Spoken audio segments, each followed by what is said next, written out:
Hello student, welcome back my channel. कैसे हैं आप? उम्मीद करती हूँ आप सब अच्छे होंगे और खूब मन लगाकर अपनी तैयारी कंटिन्यू कर रहे होंगे। तो आज बात करने वाले हैं कि एनसीईआरटी बुक हम कैसे पढ़ें, क्योंकि कमेंट भी आ रहे थे काफ़ी समय से। मैंने सोचा क्यों ना मैं आपको एक वीडियो के माध्यम से आपको बताऊँ कि किस तरीके से आपको एनसीईआरटी बुक पढ़नी है। और जो अभी न्यू पैटर्न चेंज हुआ है एनसीईआरटी का, उसका आपके जो नेक्स्ट पेपर है उस पर क्या प्रभाव पड़ेगा, क्या आपको न्यू एनसीईआरटी पढ़नी है या फिर ओल्ड एनसीईआरटी पढ़नी है। क्योंकि एनसीईआरटी हमारे लिए बहुत इंपॉर्टेंट है और सीटेट का एग्ज़ाम हम विदाउट एनसीईआरटी नहीं ले काट सकते। यानी कि एनसीईआरटी तो आपको पढ़नी पड़ेगी, चाहे आपका फर्स्ट पेपर हो या फिर आपका सेकंड पेपर में यदि बात करें एसएसटी हो या फिर आपका मैथ साइंस हो, वहाँ पे 60 नंबर होते हैं और ये सारे ही क्वेश्चन आपके एनसीईआरटी बुक से आते हैं। एज इट इज़ लाइन वहाँ से उठकर आती हैं।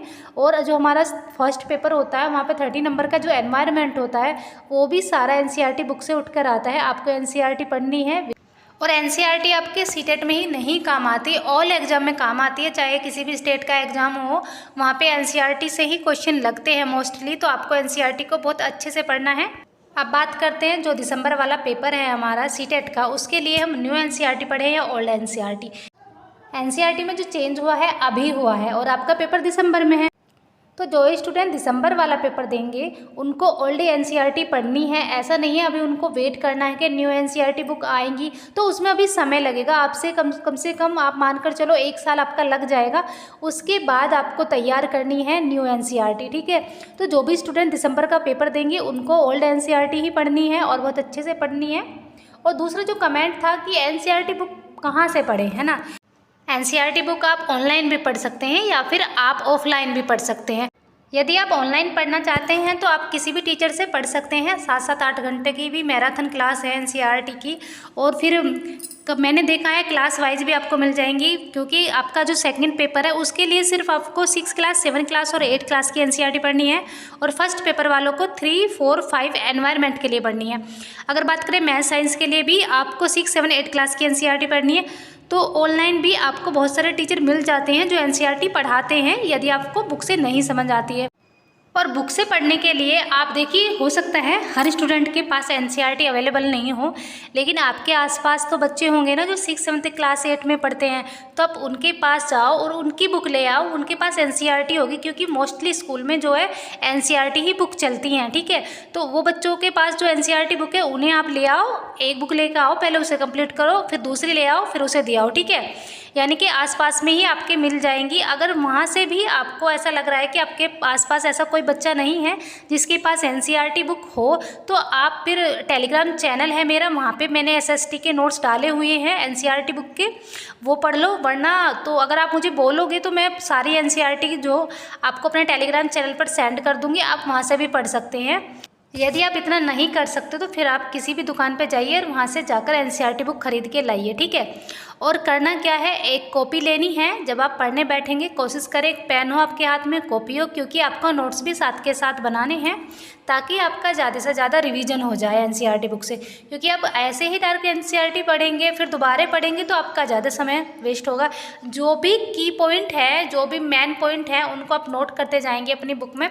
बाकी जो अनावश्यक चीज़ें हैं उन्हें आप छोड़ देंगे। जैसे बहुत सारी बेसिक चीज़ें होती हैं वो आपको ऑलरेडी पता है, तो उन्हें आप अपने नोट्स में मेंशन नहीं करेंगे, ठीक है।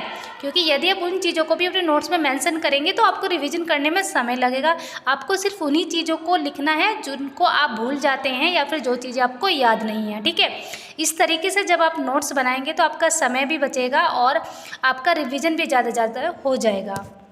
और कुछ बुक भी ऐसी आती हैं सीटेट की जिनमें एनसीईआरटी मेंशन की गई है। तो मेरे पास जो बुक थी, मेरे पास थी अग्रवाल एग्जाम कार्ड की बुक, आप वो परचेज कर सकते हैं। इस वीडियो के नीचे डिस्क्रिप्शन में आपको उसका लिंक मिल जाएगा, वहाँ से परचेज कर सकते हैं। वरना आप एनसीईआरटी ही पढ़ सकते हैं, ज़रूरी नहीं है कि आपके पास कोई बुक होनी चाहिए, ठीक है।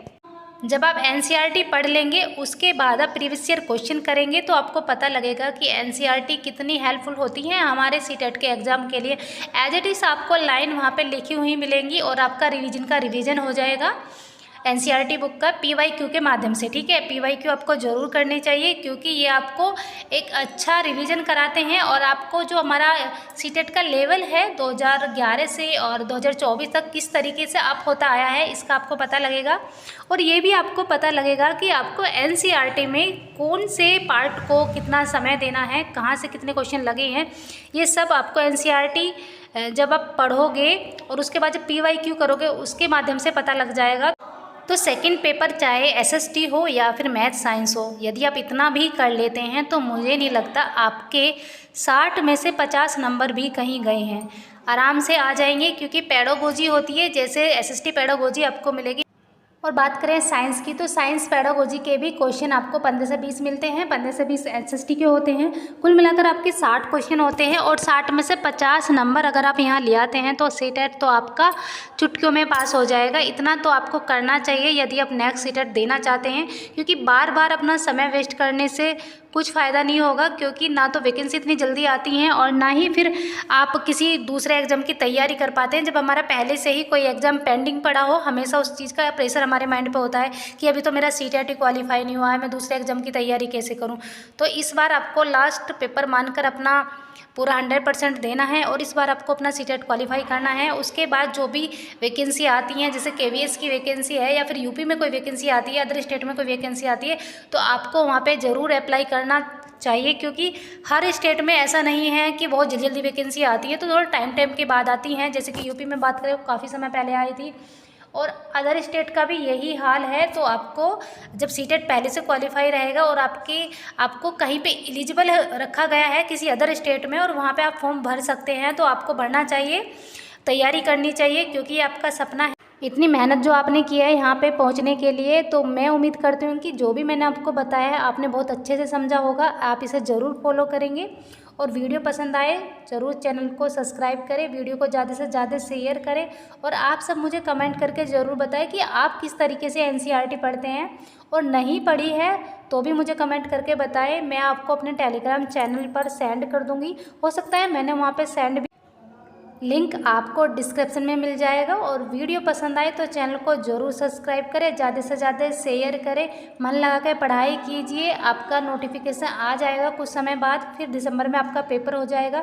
जब सारी चीज़ें पहले से तैयार होंगी तो आपके माइंड पे प्रेशर ना के बराबर होगा और आप बहुत अच्छा प्रदर्शन कर पाएंगे, बहुत अच्छे मार्क्स से आप पास हो जाएंगे और फिर मुझे आप कमेंट करके बताएंगे कि आपके कितने नंबर आए।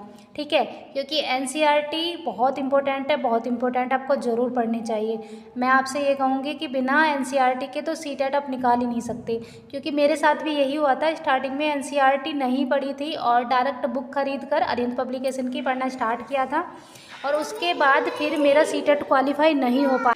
लेकिन जब मैंने सेकंड बार पेपर दिया तो एनसीईआरटी को बहुत अच्छे से पढ़ा था, बल्कि मैंने 6 क्लास से लेकर 12th क्लास तक की एनसीईआरटी के नोट्स बनाए थे और उनको ही बार बार रिवीजन किया था, क्योंकि उसके बाद मेरा जूनियर एडिट का पेपर था जो अभी 1894 वैकेंसी गई हैं उसका पेपर था और मेरा पास भी हो गया था। आप सभी को पता है, अभी काउंसलिंग उसकी नहीं हुई है, पेंडिंग में चल रही है। ठीक है, तो आई होप कि आपको ये वीडियो ज़रूर पसंद आई होगी, तो चैनल को सब्सक्राइब और वीडियो को लाइक करें। थैंक यू, मिलती हूँ अब मैं आपसे नेक्स्ट वीडियो में।